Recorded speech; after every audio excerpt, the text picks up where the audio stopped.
Good morning. Sunday morning, the last Sunday of December 2020, the last Sunday of 2020, counting down the days, the hours, the moments till we move into what we call on our calendar 2021.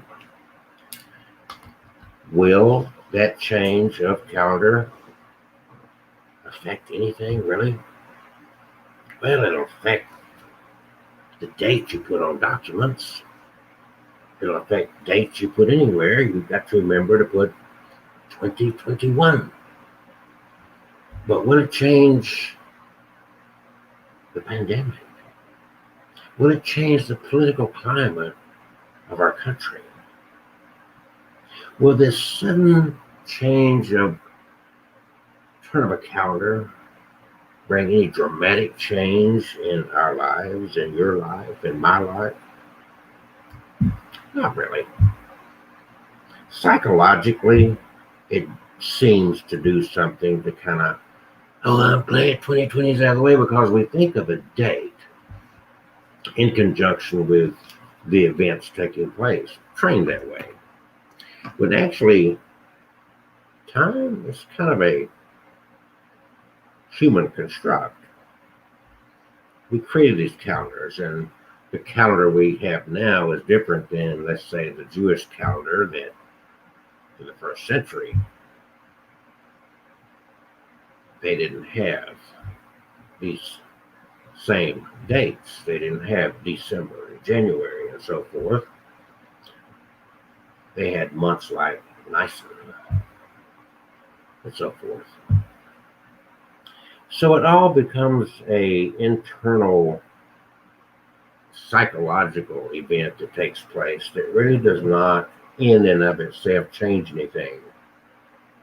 Why am I expressing it this way? Why is my background crooked, I should say? Well, it's very simple. Because we are taught, unfortunately, we are programmed that we have to have these outside influences in our lives. That event of a flip of a calendar, or going and depending on a God, looking outward constantly, is what is going to be important to us. We're taught, even especially in a religious setting, and in our cultural setting too, we're taught that you have to be dependent. It's kind of a twisted thing when you think about it, because on one end of it, you can do whatever you want to do. You've got it in you, you're a smart kid. But on the other end of it is like, you better pray about that. You got to depend on this system. Which way is it? From a Christian viewpoint, referring to the Protestant Bible, Jesus said the kingdom of God is within you. Jesus never indicated to, like, bow your head, close your eyes, and send these petitions out. That wasn't how it kind of worked.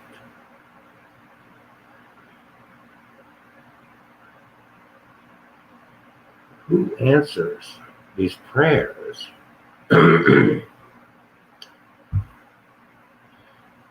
You have the power within you because you are one with the universe, just as Jesus said, the kingdom of God is within you. Jesus also said, if you believe I've done these works, you will do even greater. So when he left, when he died, he left that one great thought. It's like, you think I did great stuff, you're going to do even more. They kind of missed that, because they focused on this bloodletting, this, you're a sinner, you're not worthy. By the grace of God, you're always got this balance between being a worthless wretch and then being some smart, capable person, and it keeps it like this. You go out, you build a business, you're making money, you build a house, you do this, you do that. Man, that guy's smart. Look what he does. But on the other side of it, he's expected to go and, oh dear God, help me. I'm worthless. I'm a wretched sinner. Save me. I accept the blood. Think about these things. Think about the meaning of these things. You think about what's being said and taught because you're human. You're not a sinner. You're not a wretch. You're a human. 100% a human. Being a human means you have this basic human, all of everything around us. Why do humans get sick and die? Well, we are born into sin. Well, or is your dog and cat born into sin? Is that why they get sick and die? Does your plants, they get sick and die? Are they simple plants? Did they have some Adam and Eve plant somewhere in their genes going back 6,000 years that that's just life. That's the way it's evolved. That's the reality we deal with. We don't need an excuse for all this. We don't need to belittle our own to accept that reality. We don't need to look in the mirror and claim ourselves to be some wretched sinner simply because we have a shelf life like everything has a shelf life, including the planets. The planets are in a different perspective, meaning that their length of days is much greater than ours. We are very short-lived. The planet can live billions of years, but that shelf life does come to an end. That's proven.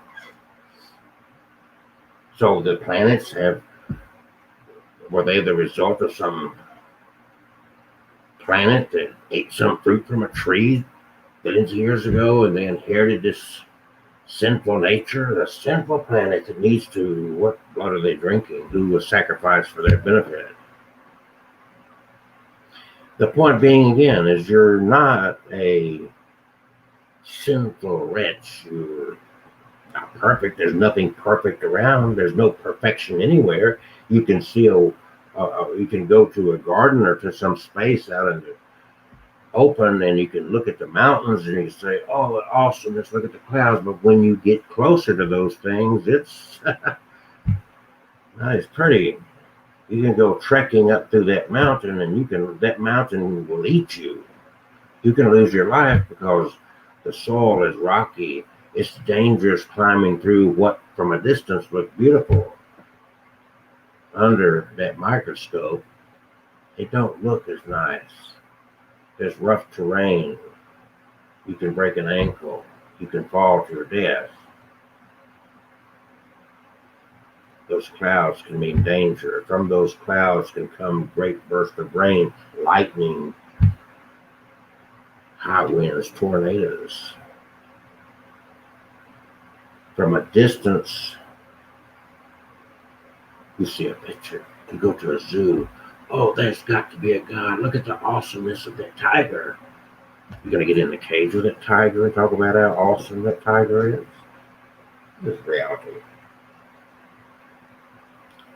You are not a sinner. You're human. And you have the power. You can draw your energy from the oneness you have with the universe. Well, yes, the kingdom of God is within you. And yes, you can do greater things. Take care. And let's make the days ahead better days. The best way to predict the future is to create it. And keeping that in mind, 2020, 2021, they're man-made constructs, the way we keep our lives kind of organized. But that is not going to be the change. That's a psychological effect. You could be the change. Do so.